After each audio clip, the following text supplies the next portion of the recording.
Okay, so of course the ridge lines of the hills are that much drier than the little valleys, right? And what we've just come around the corner and we're walking into a little tiny kind of little valley, and in fact there's a seasonal stream that appears here in the summer.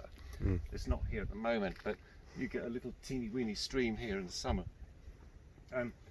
Consequently, it's that bit more sheltered and that bit more moist, right? So we've got some of the tree species re-invading here, and this is the native Schefflera heptaphylla.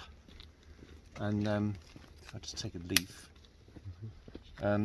you can see the typical Schefflera shape of leaf with this radial palmate arrangement of leaflets. Heptaphylla, hepta means 7. Used to be called Schefflera octaphylla, with octo means 8. So let's see what it should be. 1, 2, 3, 4, 5, 6, 7. Schefflera heptaphylla. It sometimes has 7 or 8 leaflets. You cannot always tell, but they're always arranged in this way. Now we've seen our shrub Schefflera arboricola, which is a non-native. This is a native tree that grows quite commonly on the hillside, and it flowered right maybe like before Christmas, something like that. And now you can see it's producing these berries. Right? The berries are still green, but soon they'll go black and they'll ripen, and then the birds will eat them. And so this is another species that uses birds to distribute their seeds around, and hence it can invade these kinds of areas.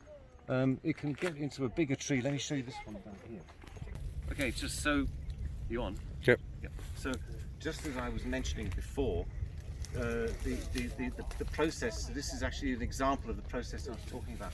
Here we've got another acacia, Acacia mangium. Now, Acacia mangium has a larger, sort of thicker leaves than Acacia confusa, but is also tough and can be grown up on the hillside to perform the same function. And lo and behold, we have here some Schefflera heptaphylla, which are native trees, and they're invading here. And these we can grow up and start creating the natural native woodland. You know, these are the native pioneers, but they've come in here much more easily because of the shelter provided by these acacias. Now you can see the acacias are in a shocking state, right? Because they get blasted by every typhoon, blast these to hell, you know. So they are in fact in a state of collapse, but they've done their job.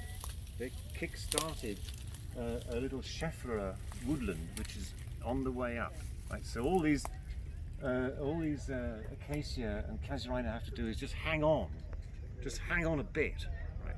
So once the Schefflera up taller than me start to create a canopy, and then other native species can come in, because the Schefflera with its berries will attract birds in, so the whole ecology will follow through, and then the natural biodiversity can start to re-invade.